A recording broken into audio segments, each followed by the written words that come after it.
It began like any typical Tuesday.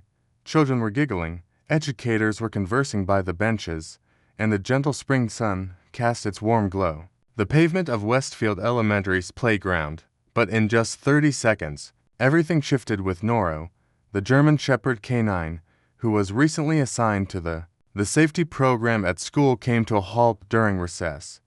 He wasn't pursuing a ball or adhering to any instructions. Instead, he dashed toward the edge of the playground, near an old maintenance shade corner that went unnoticed by everyone else. He started to excavate with urgency, his claws raking against the parched soil, emitting growls and barks. Piercing barks echoed, instantly quieting the playground as children froze in place. As a lunchbox swung and hit the ground, a teacher's coffee tumbled from her hands, capturing the attention of every eye in the room. Turned to Noro as if sensing that something was amiss. Mrs. Carlton, the school counselor, hurried over with a perplexed expression. Noro. No, she said firmly. Leave it. However, Noro did not intervene as Officer Lewis, the other canine handler, dashed across the grass, exclaiming, "He's found something." In a hushed tone, he swiftly unclipped Noro's leash, yet the dog remained steadfast, his paws firmly planted, back to the familiar spot, complaining and digging. And that's when the earth moved, uncovering a hint of something hidden. Small faded pink fabric at. Initially, they believed it to be a toy, perhaps a forgotten doll's shoe, until Officer Lewis knelt down and retrieved it from the soil. It was a child's sneaker, not just any sneaker, a tiny pink left, a shoe with a scuffed butterfly sticker on the side, the type that hadn't graced a store shelf in over 5 years. The whole, in the playground, time seemed to stand still. Back in the staff lounge, a quiet descended upon the teachers as Principal Hammond entered. Set the shoe on a napkin at the head of the conference table. Do you really believe this? Does it belong to her? Do you think? Someone whispered. No one's used that backfield in years, said Ms. Adler, an older woman, an educator with a quivering voice, as she left the thought unfinished. You see, while many of the younger employees were unaware, there remained a handful at Westfield who were called Elia Robinson. A 6-year-old girl disappeared from the school grounds 7 years ago, with no witnesses to her vanishing. No proof suggested the case had lost momentum. All believed she had been abducted, and there was a palpable sense of dread among everyone. The situation was dire, yet her body remained undiscovered until now. As Officer Lewis cordoned off the area recess ended abruptly as the kids were brought inside ahead of schedule, and yet Nora remained in place, her body tense and alert, with her tail held stiff and her ears angled forward. Have you ever responded this way before? Principal Hammond inquired. No, Lewis. He responded that he is trained to detect explosives and narcotics. This is something different. Lewis turned to a fellow officer and murmured, Contact the precinct brought in forensic quietly. Meanwhile, in room to B, the atmosphere was heavy. A little girl named Harper clung to her canine coloring book, her eyes wide and uneasy. What's wrong, sweetheart? Mrs. Carlton inquired softly, as Harper's voice emerged as little more than a whisper. Is that dog looking for Elia? The room fell silent. Mrs. Carlton's face paled. Why do you say that, Harper? My mom mentioned that a girl vanished from this place, and I remember seeing her name once. On the back of a tile behind the shed, it read was here. If only stories like these could unfold. Don't forget to subscribe to our YouTube channel, Heroes for Animals, where the courageous and devoted beings on four legs remind us of the reality we frequently disregard. The sun, as it started to descend, stretching elongated shadows over a patch of soil where the shoe had been discovered. A forensic van arrived quietly. Officers approached with a composed demeanor. With intention towards the scene, a seasoned figure known as Detective Marin cast his gaze upon the shoe and murmured, I recall this case. We left it unresolved, and our curiosity never waned. As Noro stepped closer, a low growl escaped his lips. Show us, Marin urged gently. Noro knelt beside the dog, pulling back slightly before starting to gently paw at the ground. Moments later, just a few inches deeper, the glint of metal appeared in a weapon, not a tool, but a heart-shaped locket, mud-covered, slightly bent, but still clearly engraved. Elia, with love. Mom. Detective Marin stood still for At that instant, the locket rested gently in his gloved hand, the name engraved upon the silver gleaming softly. The heart had at last found a way to articulate the quiet, lingering memory that had haunted this school for years. Aliyah. Robinson stood behind the yellow tape as a few teachers watched anxiously. One of them, Miss Adler, covered her mouth with a trembling hand, the memory of Elia flooding back to her with striking clarity. The serene girl with the violet spectacles, the one who once sketched in the earth with twigs while other children engaged in games of tag. And just like that, the past resurfaced, a cool whisper in the spring breeze once more. The front office was abuzz as Principal Hammond summoned a staff meeting behind closed doors. The atmosphere was thick with tension. Everyone, please remain calm, he said, wiping his forehead with a napkin. This is an active investigation, and we don't want to. Let's set aside the rumors circulating among students and in the media, and instead, work together with law enforcement to concentrate on what truly matters, on the safety of our kids. Yet, the teachers remained composed as hushed murmurs spread throughout the room. She vanished during school hours, right? Didn't they search that entire area, and yet no one ever found a trace? How is that even possible? No one had answers, yet Noro's unwavering focus stirred memories long buried. Inquiries beyond the forensic team had broadened the excavation area with every stratum of. As the dirt was cleared away, more fragments emerged. Rusted metal buttons, scraps of pink fabric, and a crumbling school ID card. Officer Lewis had to turn away that unfortunate child. He murmured softly. Noro sat a few feet back, tail curled, eyes sharp. He wasn't barking anymore, just watching, almost contemplative. Detective Marin, waiting patiently, turned to the handler. Has Noro ever found a human remains before? Only once, Lewis said overs, following a mudslide in Honduras. He remained with the body until we unearthed it. Marin nodded. He's not finished here. In the afternoon, whispers began to circulate through the town, as quiet rumors flowed between parents and along the pickup line via text. Posts in nearby Facebook groups indicated that something had been discovered at Westfield. In a setting steeped in nostalgia and sorrow, the atmosphere within the school unfolds a poignant narrative. Harper sat quietly at her desk, immersed in her drawing. This time, she was sketching a girl. Is that your friend, Mrs. Carlton inquired. Softly, Harper shook her head. It's Ia, she whispered, as she lay beneath the earth. Yet the dog understands. The dog recalls as Mrs. Carlton knelt beside her, heart racing. I asked, Harper, how do you know about Aliyah? I had dreamed about her. She gasped for air, attempting to cry out, but her voice was muffled by the earth. Then she whispered that help was on the way. Someone with fur and a fiery voice. Mrs. Carlton felt a shiver run down her spine. Noro. Detective Marin retrieved the aged case file that evening in his office. The paper had yellowed at the edges, revealing a photo of Aliyah Bean from the top of the report, her bright eyes sparkling, a missing front tooth adding to her charm, hair tousled in a carefree manner. To puffy braids. He read through the details once more. Vanished on April 17th. In 2017, during recess, the last sighting was of someone walking toward the far end of the playground, close to the storage shed, with no security present. The camera experienced a malfunction, and numerous search efforts within a 5 meters radius produced. None of the staff, including the janitor, face any charges after being questioned. This is the final note. He was left in disbelief as the case was suspended due to insufficient evidence. How could they have overlooked that crucial detail? At the school, Officer Lewis stood alongside Principal Hammond beneath the faint glow of the security lights. What was it about that corner? Never searched thoroughly?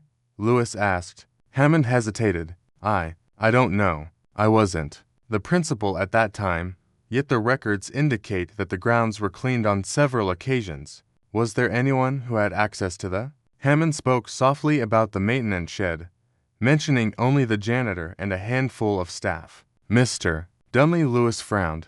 He hasn't been here for about 6 years now. Have you retired early? Do you happen to have a current address? I believe HR still maintains those records. Lewis cast a quick look at the crime scene, where a small mound of evidence bags was steadily accumulating, as if something significant was about to unfold. I must speak with him once more.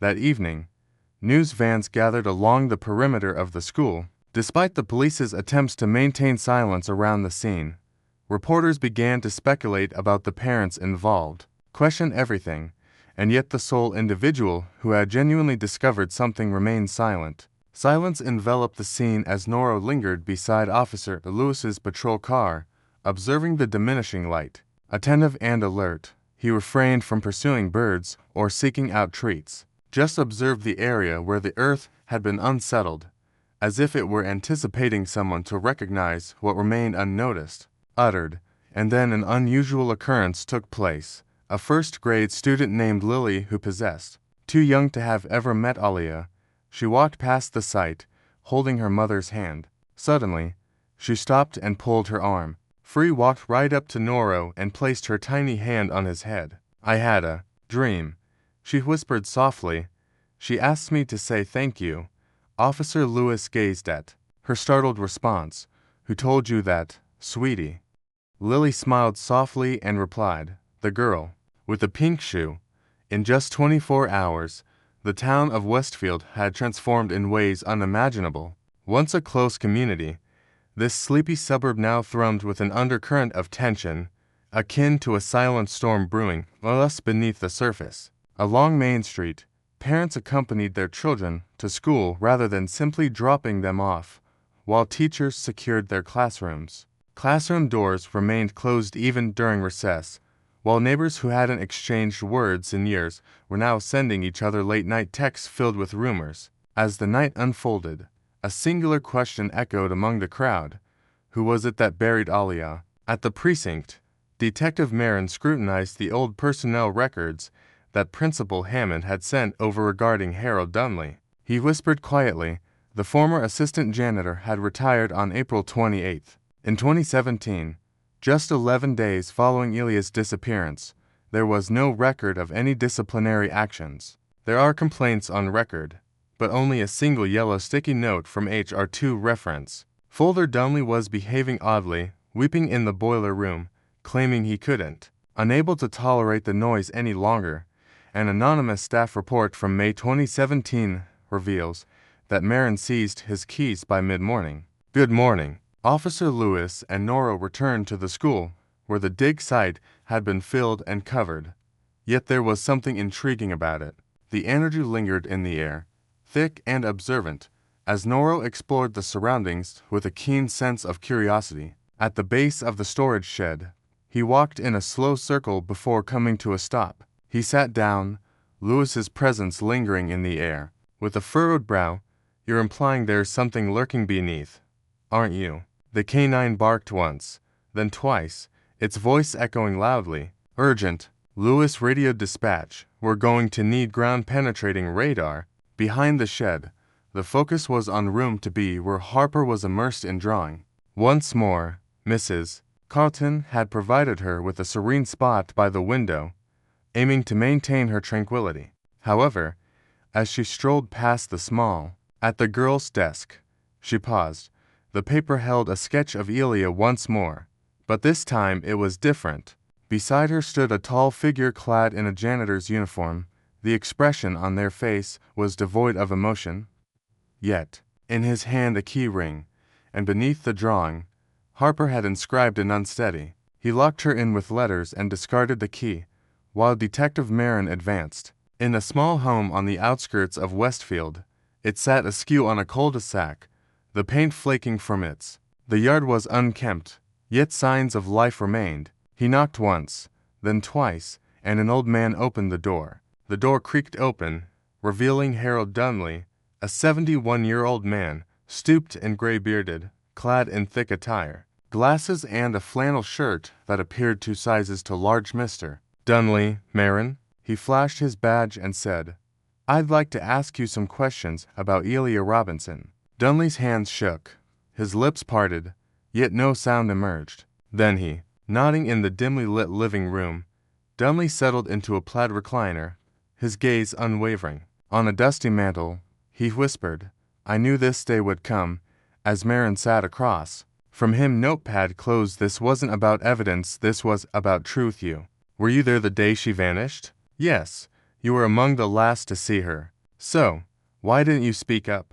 "Anything." Dunley leaned forward, his face wrinkling as he spoke. "I didn't realize she was gone, not until it was too late." He took with a long breath. She would sneak behind the shed to draw, claiming it was the only place of quiet. The moment I witnessed her return to that spot, I didn't give it much thought at first, but then I heard something scream. Perhaps. I found myself running around, but she was gone. I searched. I truly searched. Yet no one believed me. They claimed I fabricated the story to hide my own missteps. So why didn't you inform the authorities about what you overheard?" "Because I was worried they would hold me responsible, and because someone advised me to let it go." "But who?" Dunley glanced up, his eyes brimming with emotion. "I can't recall his name, but he wasn't part of the staff. Stated he was a guest from the district office, advised to move on." Marin sensed the hairs on his arms stood on end. Something about this just didn't make sense. Back at the school, the radar team commenced their scanning of the ground behind the metallic object, which was approximately 14 inches deep. As one of the technicians observed, Officer Lewis observed with unease as Noro sat close by, the possibility of a lockbox looming in the air. Quiet and motionless, the team unearthed an old lunchbox, its rusted lid firmly sealed. Amidst a collection of damaged keys lay a photograph, its age evident in the blur and creases that marred its surface. In the midst of it all, the face was unmistakable, a man in a gray-colored shirt, grinning beside a service vehicle. No identification, no credentials, just a cheerful expression, unchanged. Face Harper had sketched days ago. That night, Mrs. Carlton did something she hadn't done in years. She pulled out in the yearbook from 2017. She turned the pages with a sense of nostalgia until she arrived at the staff and volunteers section. And there he was, identified as a temporary IT consultant. She exclaimed, "Why would an IT? Why is that guy hanging around the shed during recess?" She whispered, looking closer. There was no last name. Aaron, the detective, fixed his gaze on the photo pinned to the precinct's evidence board. It had undergone scanning and enhancement. The man's image was now integrated into a much broader context. Records indicated that an official from the district named Aaron was assigned to Westfield Elementary. But worse yet, there were similar-looking men involved. The identical first name without a last name had been recorded at 3 additional schools in the area, each linked to unresolved cases of missing children that had grown cold at the same moment. Little Harper had nestled into bed. Her mom gently kissed her forehead and asked, "Why do you often depict Delia?" she inquired softly as Harper drew the blanket up to her chin. "Because she's still frightened and doesn't want to be by herself." Her mother's expression, gentle honey. "Aya is among the angels now." Harper shook her head slowly. "No, Mommy, she's waiting for the man with the fire voice, the one who barked loud enough for." It is disheartening to learn that the once peaceful town of Westfield has officially lost its tranquility. On Thursday morning, the presence of school security had increased, and state investigators were now involved. Supporting local law enforcement, news helicopters circled above the playground capturing aerial footage, while behind the scenes, an unsettling discovery quickly circulated through law enforcement channels. The man known only as Aaron had no last name. The enigmatic figure of Detective Marin, who had no name and left no trace, stood resolutely in front of the evidence board, fixated on the enhanced image of the photo unearthed from the rusted lunchbox. The man's face appeared unsettlingly ordinary, the sort of face you wouldn't glance at a second time, with brown hair, slim silhouette, collar fastened. His grin relaxed as they processed the image through every national database. Shows no results. No criminal record. No employment history. No DMV records. There were no fingerprints, no driver's license, nothing at all. It was as if he had never been. Except the children recalled him in a secured interview room at the station. Mrs. Carlton sat with Harper and a trauma counselor, who was also a mother, was present, yet Harper appeared unafraid as she held. She kept her sketch pad close and responded to each question with a calm demeanor, almost as if she had rehearsed for this moment. Can you tell us more about the man in your drawings? Harper, Marin asked softly, and she nodded. He always wore a lanyard without a name, and his scent was reminiscent of peppermint. Peep. Peppermint, the counselor echoed, like old gum, and he wore sneakers with little blue lightning bolts, he said. They made him fast. Marin leaned forward. Did he ever speak to you? Harper hesitated. He mentioned that I had a pretty. He called out for assistance with carrying boxes one day, but before I could respond, Nora barked and startled him. Mrs. Carlin's hands tightened in her lap. What did the man do when Nora? Harper glanced at her drawing, his expression momentarily clouded with anger. He smiled and then departed from Westfield Elementary. Officer Lewis and Nora paced the boundary of the property, feeling as though he had done so for the 10th time that week. Nora, Lewis called gently, I swear you're sniffing out ghosts now. But the K9 paused once more near the shed, barking just once a low sound. With intention, he let out a woof and then started to pace, not in circles, but in a direct line. Again and again, Lewis observed the scene, moving from the shed to the teacher's parking lot. Carefully, what are you doing, Bud? It struck him a path Nora was retracing, step by step. Principal Hammond was sifting through old security footage when Marin entered his office. We need every record from April, he stated. In 2017, Marin mentioned visitors, deliveries, work orders, and volunteer logs. I would like to find out if everything seemed to have slipped through. Hammond appeared utterly drained. We sifted through all we had. Yet, however, there was a hard drive missing that contained one of the old surveillance backups. That year, we believed it was recycled. Marin frowned, questioning whether it was an assumption or a confirmation. Hammond acknowledged that the IT department during that period relied heavily on outsourcing, utilizing temporary hires and interns for much of their work. That sort of situation, and was Aaron among them. He wasn't part of the system, but I came across an old invoice from a company named WispTech, which I've never encountered before. It appears to be inactive now. Is it possible for me to take a look at it? Principal Hammond passed along a worn printout. Marin glanced at the name at the bottom of the invoice and froze. Signed Aaron P. No last name. I'm just a scribbled P. That evening the state cyber. The crime division tracked WispTech to a virtual mailbox in Nevada, a mere phantom. The company probably utilized for short-term contracts. The phone number was no longer in service. The EIN was fraudulent.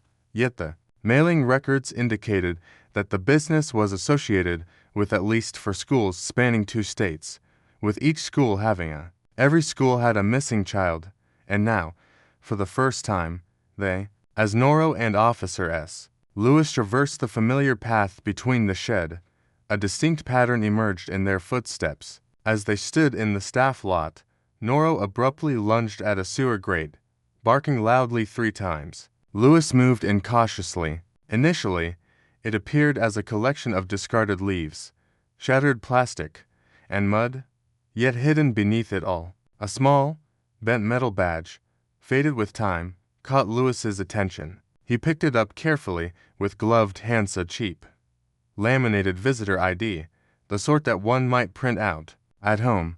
The name Aaron Pierce appears with no company listed, just a focus on maintenance and a sense of calm. Dazed intently, "We've got him," Lewis murmured as Detective Marin inscribed the name onto the. At last, a partial match emerged in the database, and Aaron Pierce had submitted an application for a business license from a decade ago in Florida pointed to an abandoned building, yet the name was linked to one. Additionally, there is a police report from 2013 in which a woman reported a man was seen lingering near his daughter's elementary school, providing assistance with computers. He departed prior to the arrival of law enforcement, and no charges were filed, submitted. Yet the woman's details: peppermint breath, blue sneakers, collared, a shirt, and a jarred smile that failed to illuminate his eyes. By day's end, the FBI had officially entered the scene of the town. They weren't fully aware of the entire narrative, but they understood enough to realize that parents were frightened and teachers were concerned, were shaken, and each conversation in the hall faded into hushed tones. Do you believe he remains out there? Yet the sole individual who appeared unafraid was Noro would lie still at night outside the school doors, his gaze sweeping across in the shadows of her bedroom. Harper had adorned her wall with a new creation, a striking image of Alia, smiling this time, no longer beneath the ground. Next to her was Noro, his mouth open mid-bark, and above them both were the words Harper had penned meticulously in crayon. Some voices resonate more than silence. The sun hadn't even risen when Detective Marin's phone buzzed on his nightstand. An unknown number flashed on the screen. He picked it up. "Detective Marin," he said. The voice on the other end was crisp. "Greetings. This is Special Agent Grace Mallory with the FBI, and I am at the forefront of the meet me at Westfield Elementary for the Pierce investigation. Bring the badge." Marin was already sitting up. "You found something. When you arrive, I'll clarify everything, but let me say this now. The man you're pursuing is not merely a phantom, he is a hunter who have been navigating various school districts for more than 10 years, and with the help of your K9, there might finally be a method to put an end to him." The atmosphere at the school was strikingly calm. The morning fog enveloped the playground, shrouding it in mystery. Mallory stood by the flagpole, her laptop open before her. She gestured for Marin to come closer as she lifted the hood of her unmarked SUV, turning the screen toward him. "We discovered this on an encrypted. The message board serves as a recognized gathering place for networks involved in child exploitation, with the username corresponding to an old domain that was registered under. We tracked a login from a public library Wi-Fi in 2 towns related to PICE's ghost company." As the night wore on, Marin's eyes narrowed. He was close. Mallory nodded, a grim expression on her face. "It seems he's hovering, observing as Marin gazes at the school building. He hasn't finished en route to be yet." Harper gazed out the window, her sketch pad resting in her lap, while Mrs. Carlton read from a picture book. But Harper, she wasn't listening. She was observing the trees, waiting, for last night had unfolded in a dream. Alia spoke once more. "He's coming back," she whispered softly. "He lost something he desires." During recess, Officer Lewis kept Noro close. The K9 was marked by unusual tension, devoid of playfulness or calmness. He inhaled deeply, his ears twitching, eyes alert, surveying the surroundings. He exerted a strong pull, effortlessly guiding Noro. Lewis let out a grunt as he tightened his grip on the leash, but Noro surged forward, racing toward the side gate and the delivery entrance that stood just nearby. Beyond the chain-link fence stood a man, wearing a ball cap and a gray hoodie, his head bowed, exuding an unsettling calmness. As the situation unfolded, a sense of recognition washed over him. "Hey," he exclaimed, propelling himself into a sprint. A man briefly met my gaze before disappearing into the alley. It took 6 officers and a drone unit scoured the area, yet the man had vanished into thin air. No car, no footprints, no identity to trace. Noro continued to follow the trail until he reached a drainage culvert behind the school, where the leaves showed signs of recent disturbance. Buried within the earth, they discovered a sealed envelope, no address, only a sticky note that read, "Tell the dog to remain uninvolved in my affairs." That afternoon a lockdown was subtly implemented, not extensive, just a precautionary measure. The children remained oblivious to the fact that the teachers had been informed it was merely a training drill. However, Principal Hammond was fully aware of the reality.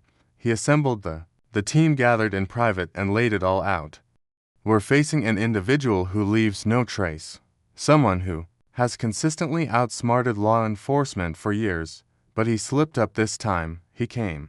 Mrs. Carlton raised her hand, questioning why. Marin remarked from the doorway as she entered, noting the presence of the dog and the fact that he had forgotten something from 7 years prior. Without a moment's pause, she took her daughter out of school for something he desired. In the afternoon, I drove directly to the station, feeling a sense of confusion about what was happening. She conveyed her thoughts to me. Officers, yet Harper's illustrations are excessively intricate, almost lifelike. Harper sat opposite.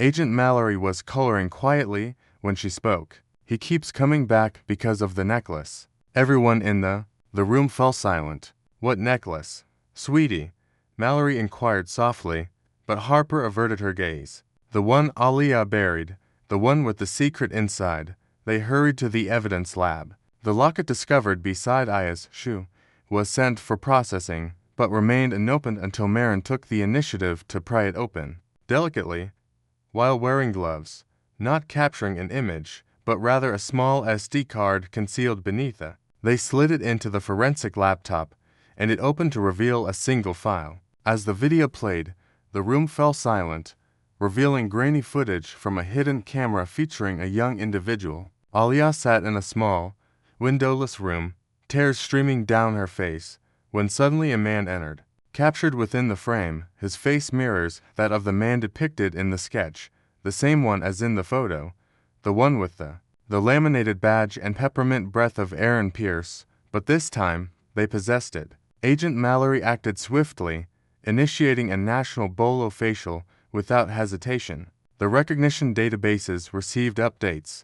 The footage was secured through encryption, and it was delivered directly to the Department of Justice. For the first time, they possessed evidence beyond mere suspicion, beyond mere telepathy, had something tangible. A name, a face, a crime, and the clue that unraveled ITA dogs. Outside the station, reporters gathered in a frenzy, seeking answers, but Marin chose to remain silent. As he strolled back to his car, he noticed Noro resting peacefully in the grass. The German shepherd gazed up at him, tail thumping. "You did good, partner," Marin whispered, scratching behind the ears. Behind Noro's ears, "You didn't just find a clue. You found her voice." That evening, Harper sat at home, with her sketch pad in hand. Her mom observed from the kitchen as she created one final drawing of Alia standing proudly on a hill above her. Noro's mid-bark echoed, mouth wide like a roar, and in the distance, a shadow loomed. As a man diminished in size, Harper gazed upward and smiled. She wasn't deterred, no longer afraid. 1 week after the truth emerged, the playground at Westfield Elementary appeared unchanged, with children laughing. Swings creaked. A whistle blew signaling the end of recess. Yet it felt different this time, especially to the parents observing, carefully avoiding the teachers as they double-checked the gates and steering clear of the dog that wouldn't stop digging in. The staff lounge was filled with a quiet tension as Principal Hammond adjusted his tie for the third time that morning. He was not a man of many words, but today he found himself compelled to speak. He glanced across the room at Mrs. Carlton, Officer Lewis, and Agent Mallory, who were present. Returned for the special school assembly, it was not merely a tribute to a fallen student, but a moment to heal a deep-seated wound. The town had kept it hidden for 7 years. The auditorium was filled to capacity, with parents occupying the folding chairs and standing in the aisles. Shoulder to shoulder in the back, kids sat cross-legged on the floor, whispering, Is it concerning the dog? Indeed, it revolved around the dog, yet it also encompassed Alia and, regarding the significance of being acknowledged, Mrs. Carlton approached the podium first. She didn't need her prepared notes. "I've taught here for 17 years, she began, her voice steady, "and I remember every child. Those who have entered room to be have had varied experiences. Some lingered for years, while others were only present for a fleeting moment. Yet, one girl remained in our midst. Hearts lingered long after her disappearance, as a photo of Aya emerged on the screen behind here, a little girl with 2 puffy braids and bright, curious eyes. She gasped as ripples of excitement flowed through the crowd. Mrs. Carlton, who loved butterflies, expressed her disdain for the color orange. Though she was shy, her smile radiated warmth, like the sun breaking through clouds. Tears shimmered in her eyes. We let her down, but someone else stepped in. She glanced toward the side of the stage, and at that moment, Noro stepped into the room, capturing everyone's attention. Some applauded, some wept, but Noro appeared oblivious as he moved softly to the front of the stage, tail low, eyes calm, ears alert, as if he understood the weight of the occasion as Principal Hammond advanced, clutching a small medal. "This isn't for bravery," he stated. "It's for steadfastness and loyalty, for standing firm and refusing to remain silent when others chose to do so." He carefully affixed the medal to Noro's vest, which bore the inscription "For the voice you gave." Next was Agent Mallory. She validated what numerous individuals had dreaded and required to know about the individual referred to as Aaron. Pierce was officially identified through facial recognition and the locket footage, which he had utilized with several fakes identities spanning multiple states, and despite successfully eluding law enforcement for more than 10 years, the pattern was disrupted due to Noro, stemming from a child who held onto memories. Due to a community that has chosen to pay attention, we anticipate an arrest in the near future. Mallory mentioned, "He's on the move, but he won't make it very far later." That evening as the crowd dispersed, Marin found himself solitary by the back fence, adjacent to the weathered maintenance shed, where the earth remained undisturbed, marked from the dig. The flowers left by students danced gently in the breeze. Daisies, roses, even paper butterflies crafted in art class. Noro sat beside him, quiet. "Ew, I knew she was there," Marin murmured. "You never even met her, but you knew." With my gaze fixed on the ground, "I don't believe she was calling out for help that day. It seems she was merely wishing for someone to hear her out." He glanced at the dog, and indeed, you did. As the sun dipped below the horizon, Harper lingered on the sidewalk outside her home, grasping her mother's hand tightly as Noro drew near. "He came," she squealed while embracing his neck. Noro wagged his tail gently as Harper's mom observed. "Officer Lewis feels a mix of gratitude and being overwhelmed. We were planning to move, but she expressed that she no longer wants to go through with it. Feels secure now thanks to him?" Lewis inquired, casting a glance at Noro. Harper. He nodded, barking loudly enough for the heavens to hear. A few days later, construction commenced. A memorial garden crafted by students has taken shape in a new corner of the playground, supported by the district established for every child who has ever experienced invisibility and silence.